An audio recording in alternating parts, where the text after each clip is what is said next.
Are you someone who tries to drive while distracted by your phone?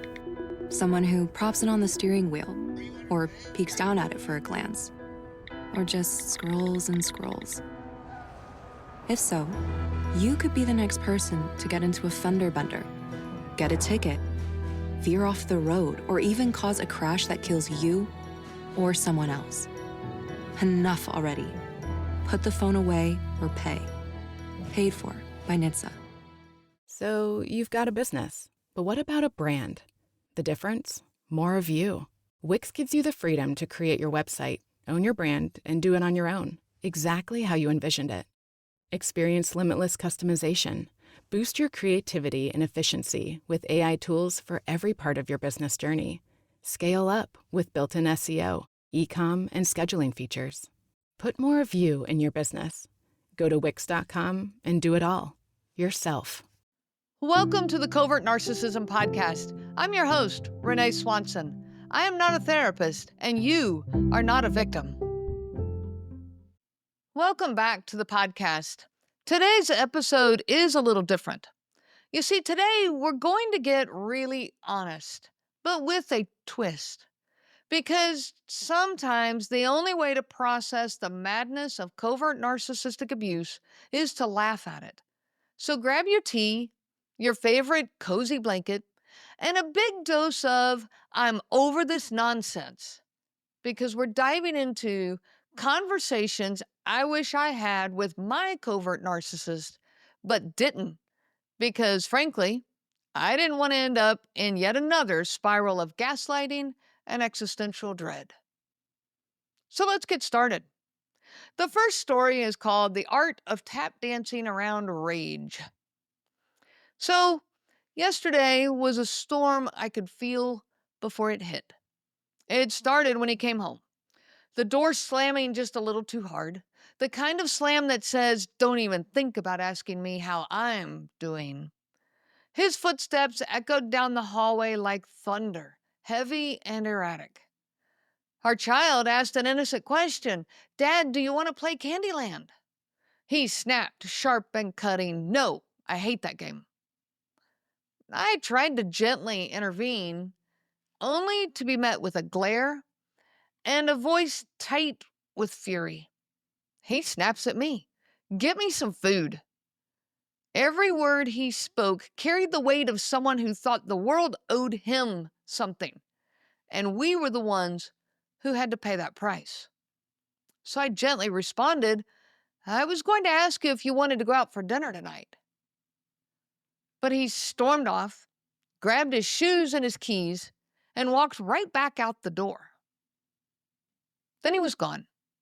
No explanation, no goodbye, just silence. I called his phone. I called once. I called twice. No answer. I texted, still no response. 6 hours passed. 6 hours of waiting, wondering, walking on eggshells with no one even in the house.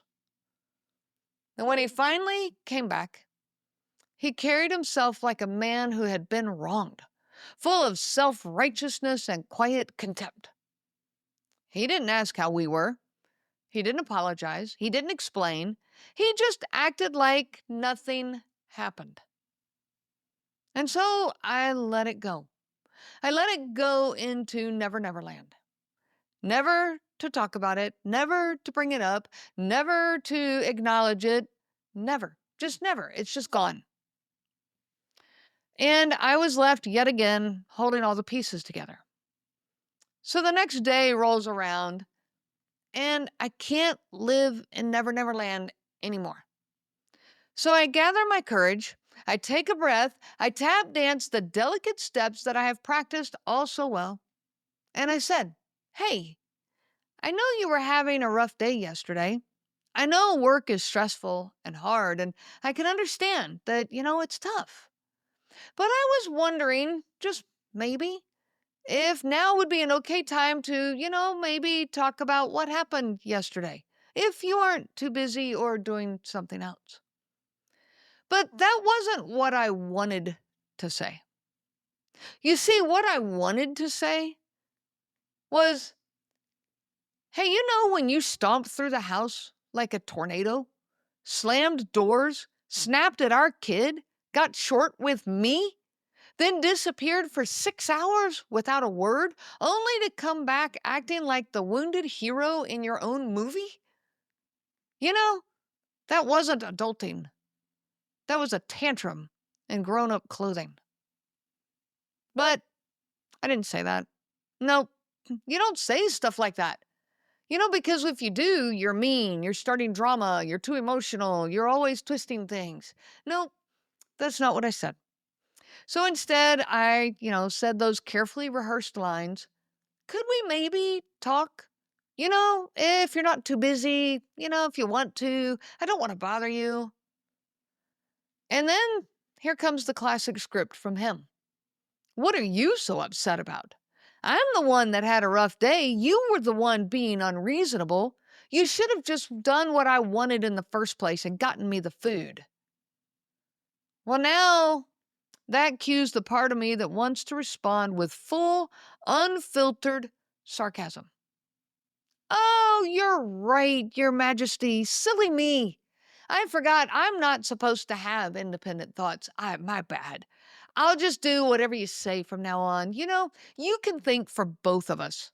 It really must be exhausting carrying that kind of superiority. But I'm sure you can handle it. I'm sure you'll manage. I'm just so blessed and so lucky to have you. No, those words never come out of our mouths. The thoughts go through our heads. But instead, we just say nothing. And in that silence, another piece of me quietly disappeared. So we go to the next story. This one is called When Reality Becomes a Moving Target. Moving the goalpost. So it started with something small, a conversation in the kitchen while I was chopping vegetables. He said he'd pick up our kid from school on Friday so that I could get a break. And I looked up and I smiled, relieved.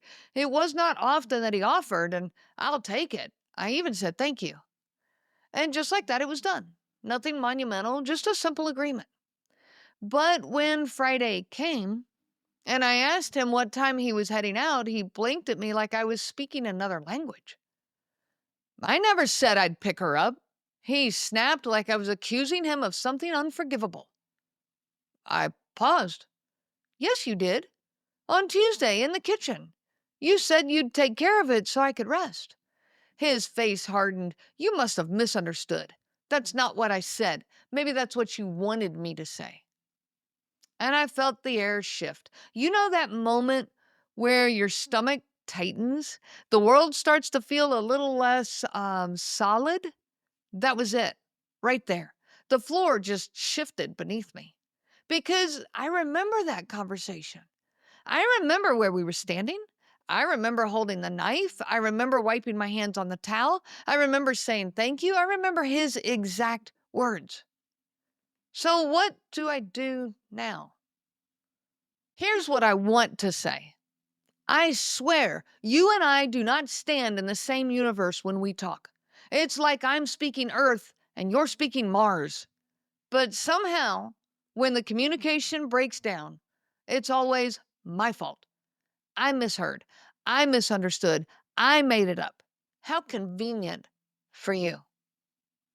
I also wanted to say, you did say it. I know you did. I shouldn't have to keep mental transcripts of every conversation just to protect myself from being made to feel insane. I should not have to second guess reality just because it's inconvenient for you to admit that you forgot or changed your mind. But these are the things we don't say. I felt instead my throat tighten up. I force a small nod like maybe I got it wrong. I make a joke that I don't feel just to move forward. Maybe I did imagine it. Who knows, right? And he shrugs, satisfied, because the subject is dropped. How convenient. For him. But for me, I now spend the rest of the day questioning myself, going back over the memory like I'm a detective on my own crime scene. Did I say it? Did he agree? I think he agreed. Did I just hope that he would? What exactly did we say? Did I misunderstand? Running a business is hard work. Building your website shouldn't be. With Wix, you can express your ideas, give direction, then leave the heavy lifting to AI, from site creation to branded content and images. Have fun with the details. Customize what you want the way you want. And manage your whole business from a centralized dashboard with expert AI tools. Build, scale, and enjoy the incredible results. You can do it all yourself on Wix. Now's the time for a great deal on a new Honda. It's time to take an adventure with rugged capability and commanding style. Check out the Honda Ridgeline, Pilot, or CRV. For a limited time, well-qualified buyers can get a 3.99% APR on a 2025 Pilot, a 1.99% APR on a 2025 Ridgeline, or a 2.99% APR on a 2025 CRV.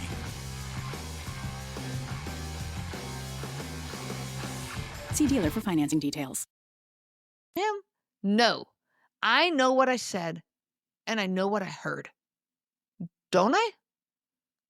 Now I want to start recording the conversations. I want to pay extra close attention to make sure that I remember correctly. That's what gaslighting does. Now we go to the third story. The circular conversation. It started with him coming to me. I need to talk to you, he said. Those dreaded words. His face was tight, his eyes already brimming with the weight of some fresh injustice. I paused what I was doing. I closed my computer. I set my coffee down. I turned toward him like I was about to enter a boardroom negotiation. What could he possibly want? What's wrong this time? So he says, I just don't understand why you spoke to me like that this morning. It really hurt, and I don't appreciate it. It really ruined my entire day. I blinked. I was confused. I said, wait, what? What did I say? I had no idea what he was talking about. So he continued, when you told me to move the car, your tone was really sharp. It felt disrespectful, like I was some kid that you were bossing around. So now I'm replaying it in my mind. All I said was, hey, can you move your car? I need to leave in a few minutes. There was no edge. There was no attitude. Just a simple request. So I said I wasn't trying to be disrespectful. I just needed to go, and the car was blocking me. Well, now he folds his arms and says, well, you could have said it nicer. You snapped at me. I don't know why you were in such a bad mood. Now, here's what I want to say. I want to say, you're not upset about my tone. You're upset that I asked you to do something. You heard me make a request, and you translated it into an insult.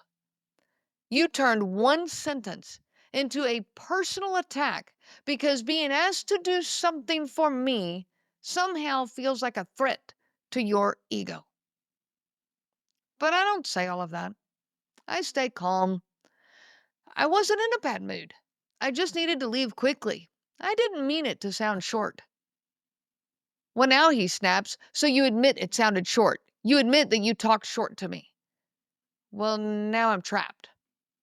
I didn't say that, I replied, carefully treading.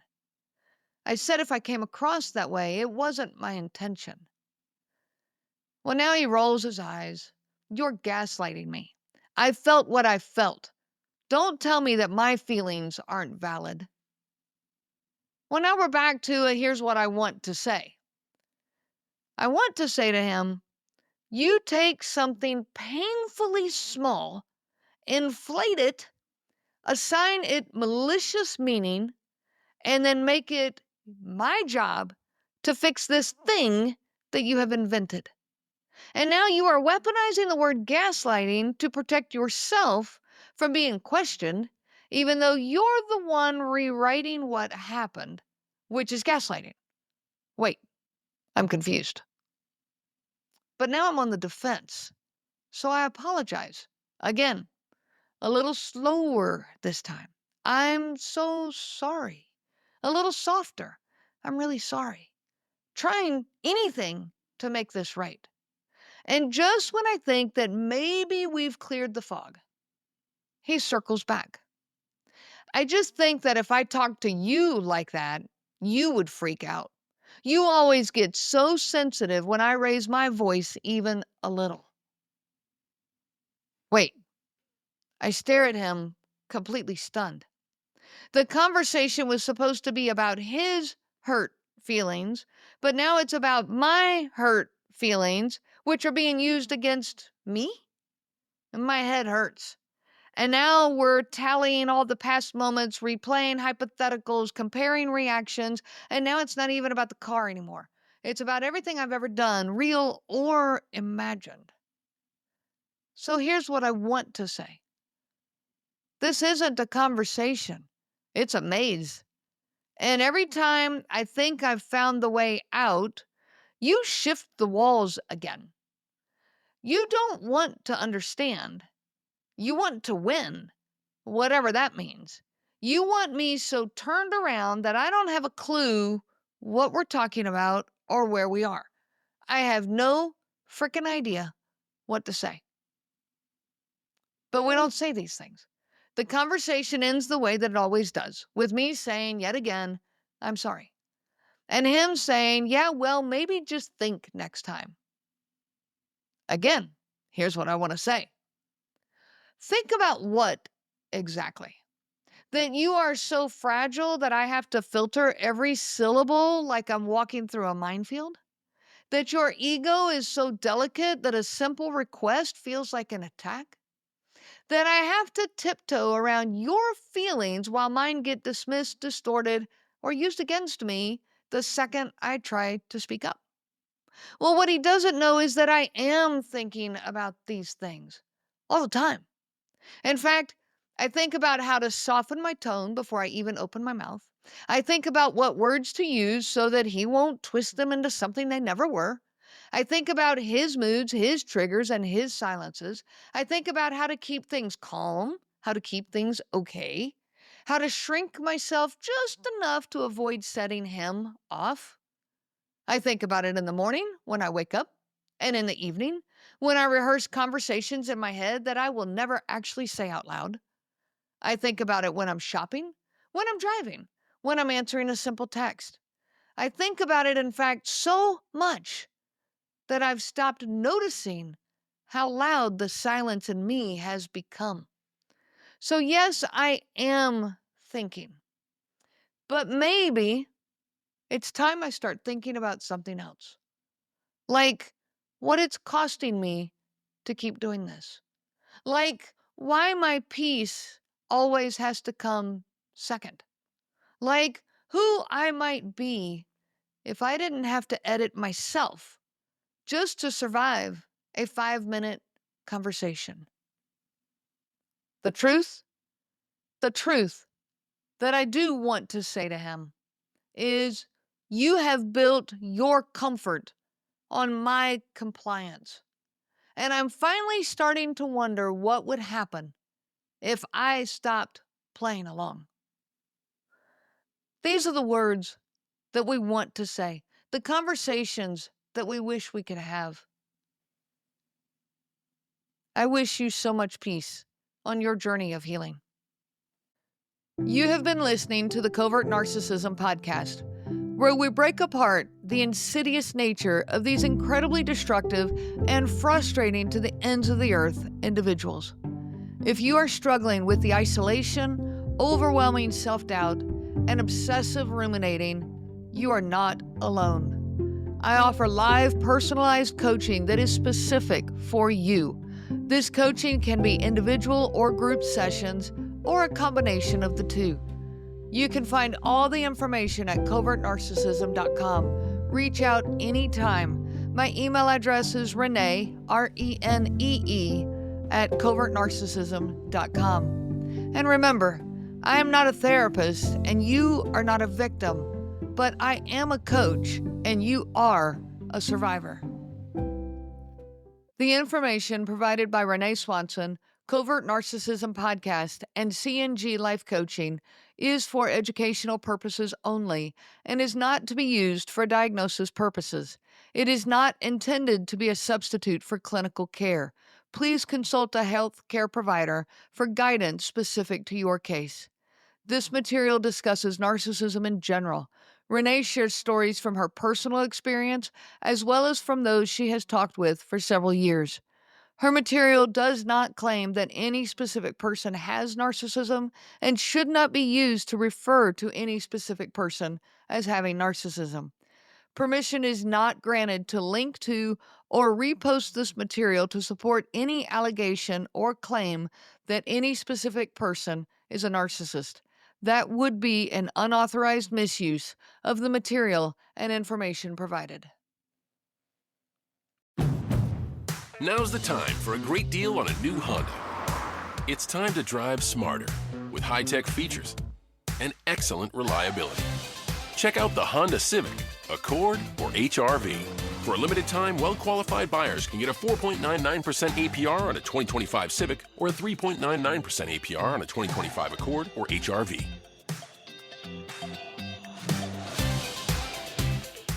See dealer for financing details. Exclude Civic Si and Type R.